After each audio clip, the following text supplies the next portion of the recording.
todos os outros casos, o Estado tem o dever de cumprir a lei. Não pode cumprir qualquer outra coisa. Ele tem a obrigação de cumprir as leis e, excepcionalmente, medida provisória, decretação de estado de defesa e estado de sítio.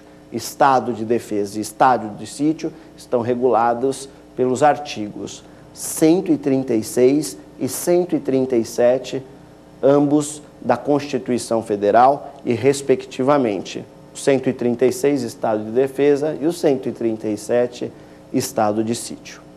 Bom, acho que esclarecemos a primeira questão. Vamos já ouvir a próxima questão. Por favor, pode soltar. Professor, qual a diferença entre o regulamento e a lei? Importantíssima essa pergunta. Essa pergunta cai bastante em exame da OAB. Geralmente, quando nos relacionamos, né, com o tema da hierarquia, tá? Nós sabemos que o Estado é um corpo organizado hierarquicamente. Então, dentro deste corpo hierárquico, as regras, as competências administrativas são distribuídas entre os diversos órgãos. Então, aqui se tem claramente que leis estão em primeiro lugar e logo em seguida nós temos os regulamentos. Mas eu acho que a pergunta ela vai ser direcionada ao princípio da legalidade também. Tem um importante fator relacionado ao princípio da legalidade que mostra uma diferença muito relevante entre lei e regulamento. A primeira diferença entre eles, e que o exame da OAB também exige bastante esse tipo de pergunta, é relacionado à origem. A lei, nós acabamos de falar, ela se origina do processo legislativo. Então, o órgão responsável por sua edição é o Poder Legislativo, sem dúvida nenhuma. O regulamento, ele já é um ato administrativo, tá?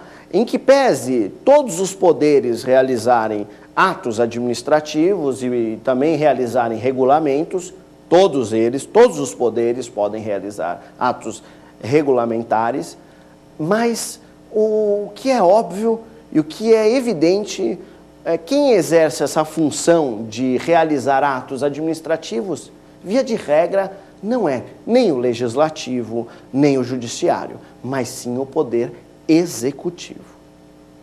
Então, a primeira diferença relevante é que a lei, ela é editada sempre pelo poder legislativo.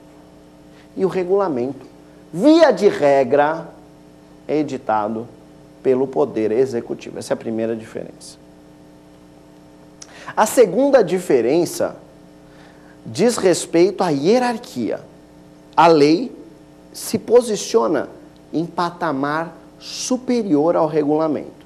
Portanto, o regulamento tem que ser submisso à lei, e se o regulamento desrespeitar a lei, ele será tido como ilegal. Na contrariedade entre eles, qual que cai? O regulamento. E o regulamento só existe para quê, professor? Para ser submisso à lei, para explicar a lei. Uma diferença muito importante, uma diferença hierárquica. A lei prevalece sobre o regulamento. E a última diferença, e a que julgo mais importante de todas, sem dúvida nenhuma, é o poder que a lei tem de inovar na ordem jurídica.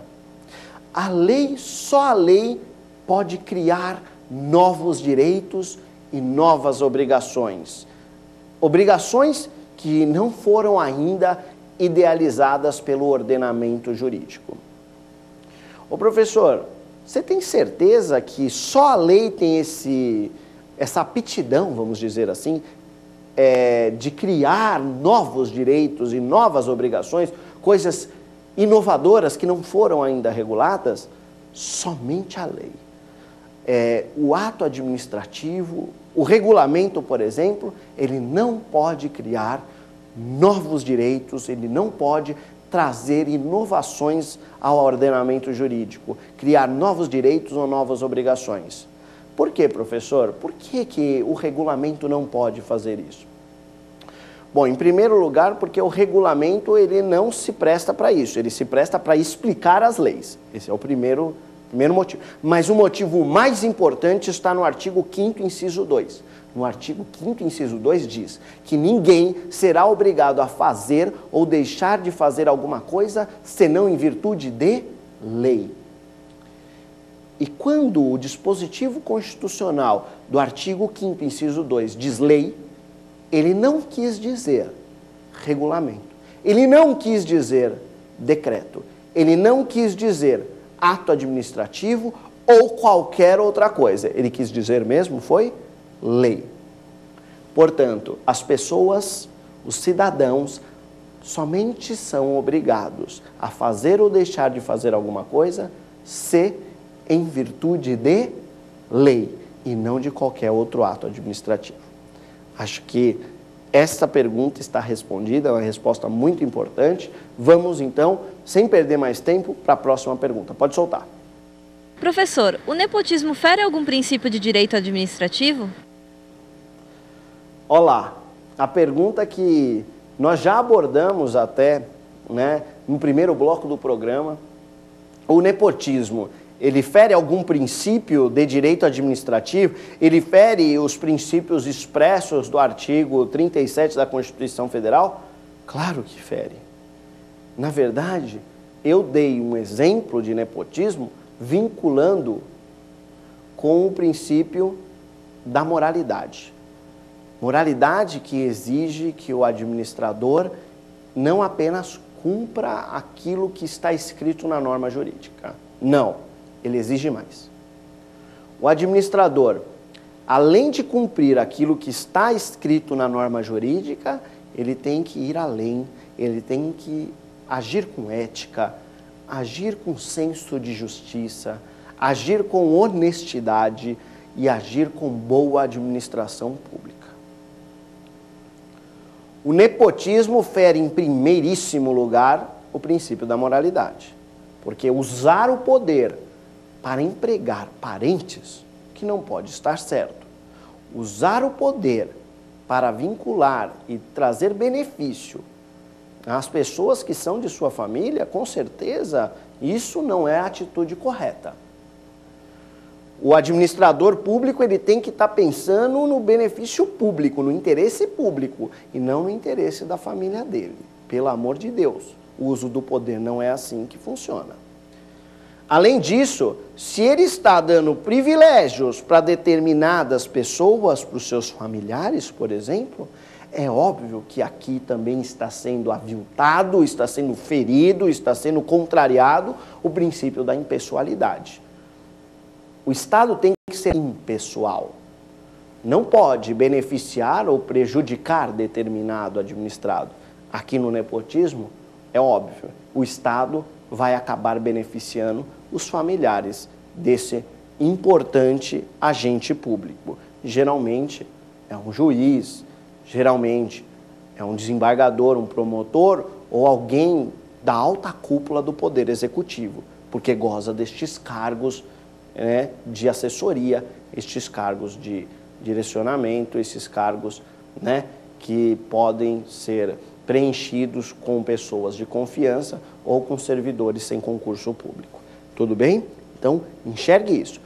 Nepotismo fere tanto o princípio da moralidade quanto o princípio da impessoalidade. Tudo bem? Acho que matamos mais uma pergunta.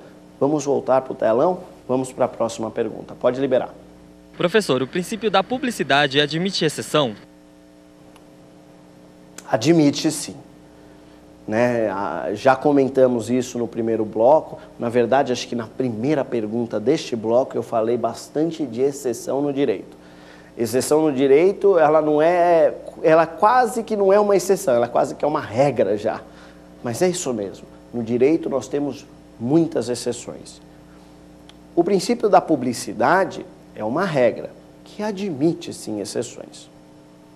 É óbvio que para determinados negócios jurídicos deve o Estado se proteger. Vamos pensar na construção de uma estrutura militar. Será que O Estado vai querer expor como ele vai se estruturar na defesa nacional?